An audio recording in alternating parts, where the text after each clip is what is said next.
Bidadi township ಭೂಸ್ವಾಧೀನ ವಿರೋಧಿಸಿ H D. Kumaraswamy ಅವರು ಇವತ್ತು ಪ್ರೆಸ್ ಮೀಟ್ ಮಾಡಿದ್ರು. 4,000 ರೈತರ ವಿರೋಧ ಇದೆ ಭೂಸ್ವಾಧೀನಕ್ಕೆ. ಆದರೂ ಕೂಡ ಯಾಕೆ ಸರ್ಕಾರ ಮುಂದುವರಿಸ್ತಾ ಇದೆ ಪ್ರಶ್ನೆ ಮಾಡಿದ್ರು. ರೈತರ ಫಲವತ್ತಾದ ಭೂಮಿ ಸ್ವಾಧೀನಕ್ಕೆ ಕುಮಾರಸ್ವಾಮಿ ಅವರು ವಿರೋಧ ವ್ಯಕ್ತಪಡಿಸಿದ್ರು. ರಾಜ್ಯದ ಮುಖ್ಯಮಂತ್ರಿಗಳು ಇದನ್ನ ಕುಮಾರಸ್ವಾಮಿ ಕೂಸು ಅಂತಿದ್ದಾರೆ. 2006ರಲ್ಲಿ ಟೌನ್ಶಿಪ್ ಮಾಡೋದಕ್ಕೆ ನಾನೇ ತೀರ್ಮಾನಿಸಿದ್ದು, ಒಪ್ತೀನಿ. ಆದ್ರೆ ರೈತರಿಂದ ವಿರೋಧ ವ್ಯಕ್ತವಾದಾಗ ಯೋಜನೆಯನ್ನ ಅಲ್ಲೇ ಕೈಬಿಟ್ಟಿದ್ದೆ. ಕುಮಾರಸ್ವಾಮಿ ಅವರು ಪ್ರೆಸ್ ಮೀಟ್ ಅಲ್ಲಿ ಹೇಳಿದ್ದಾರೆ. ಟೌನ್ಶಿಪ್ ಯೋಜನೆ ವಿರೋಧಿಸಿ ಸಿದ್ದರಾಮಯ್ಯ ಭಾಷಣ ಮಾಡಿದ್ರು.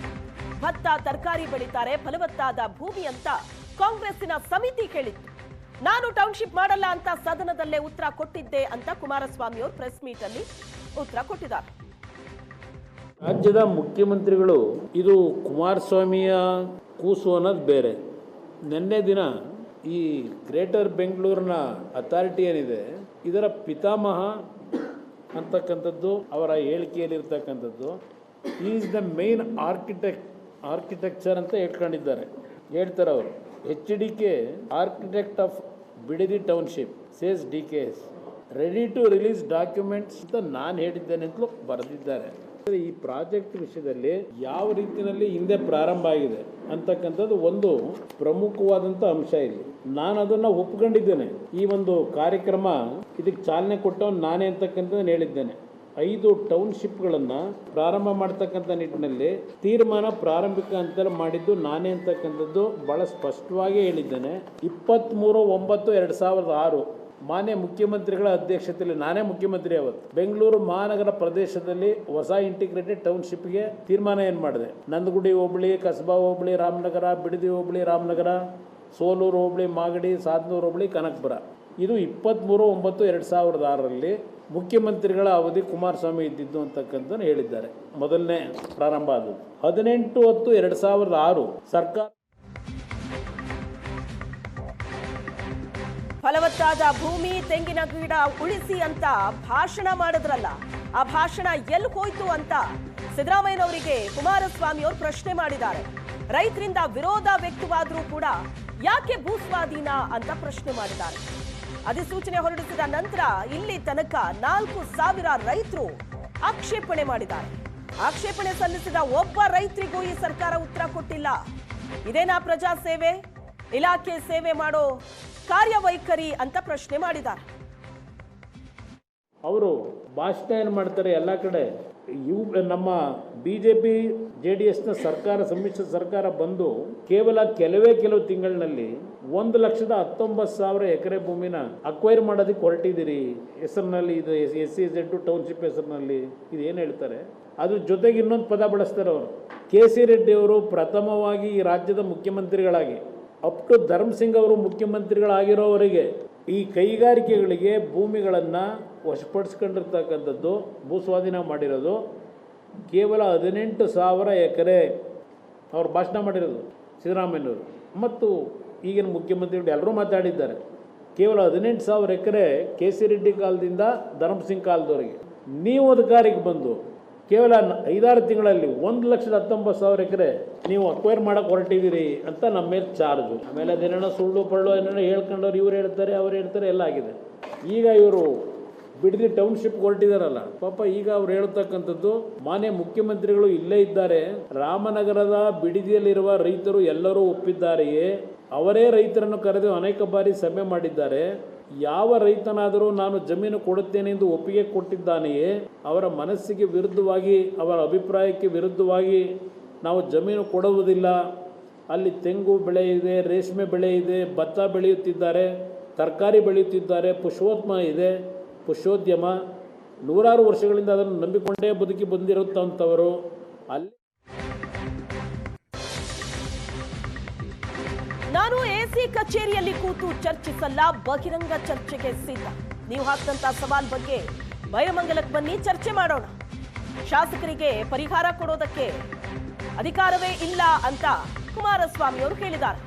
ಈಗಿರೋ ತೆಂಗಿನ ಗಿಡ ಹಾಳು ಮಾಡಿ 15 ಲಕ್ಷ ಗಿಡ ನೆಡ್ತಾರಂತೆ. ಅಲ್ಲಿ ನಾನು CM ಆಗಿದ್ದಾಗ ಬೆಂಗಳೂರಿನಲ್ಲಿ 5 ಬಡಾವಣೆ ಘೋಷಣೆ ಮಾಡಿದ್ದೆ.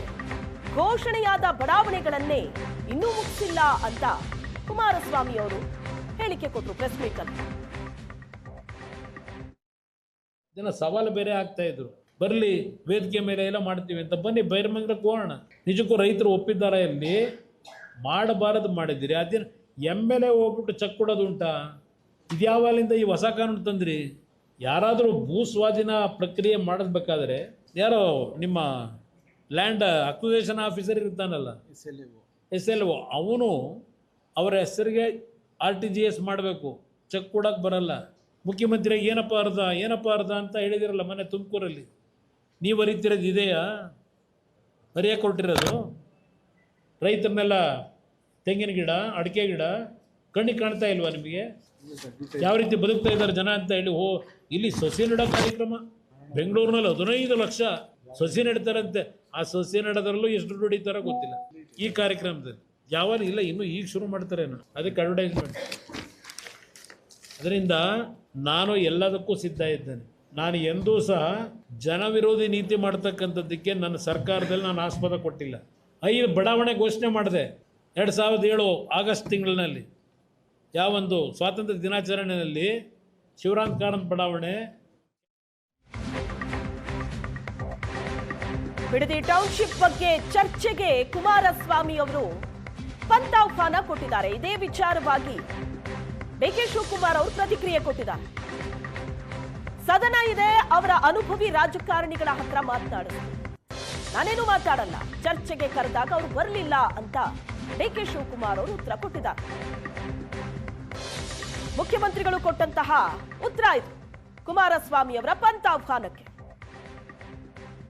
ಟೌನ್ಶಿಪ್ ವಿಚಾರಕ್ಕೆ ಬಹಿರಂಗವಾಗಿ ಚರ್ಚೆ ಮಾಡೋದಕ್ಕೆ ನಿಮಗೆ ಸವಾಲ್ ಹಾಕಿದ್ದಾರೆ ಸರ್. ಬೈರಮಂಗಲಕ್ಕೆ ಬನ್ನಿ ಅಂತ ಕೇಳಿದ್ದಾರೆ.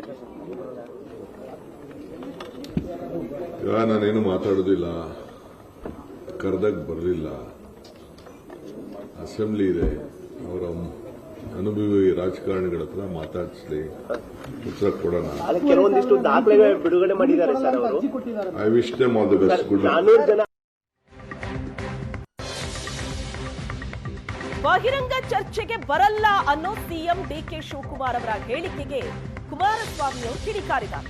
ಬಹಳ ಬಿಸಿ ಇದ್ದೀರಿ, ಸರ್ಕಾರ ನಡೆಸಬೇಕು ಅಂತ ವ್ಯಂಗ್ಯವಾಡಿದ್ರು ಕುಮಾರಸ್ವಾಮಿ. ಪೇಮೆಂಟ್ ಕೋಟಾಗಳನ್ನೆಲ್ಲ ನೋಡಬೇಕು ಅಂತ ಕಿಡಿಕಾರಿದ್ರು.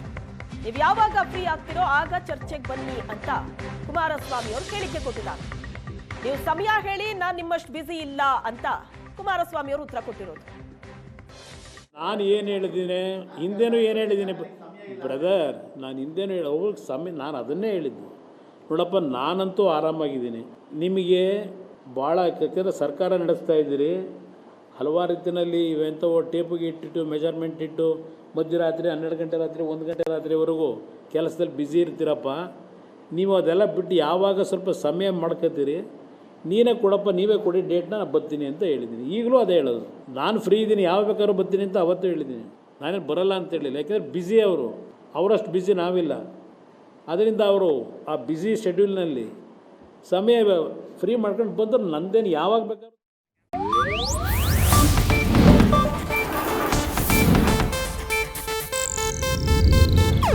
ಇದು ಏಷ್ಯಾನೆಟ್ ನ್ಯೂಸ್ ನೆಟ್ವರ್ಕ್ ಪ್ರಸ್ತುತಿ.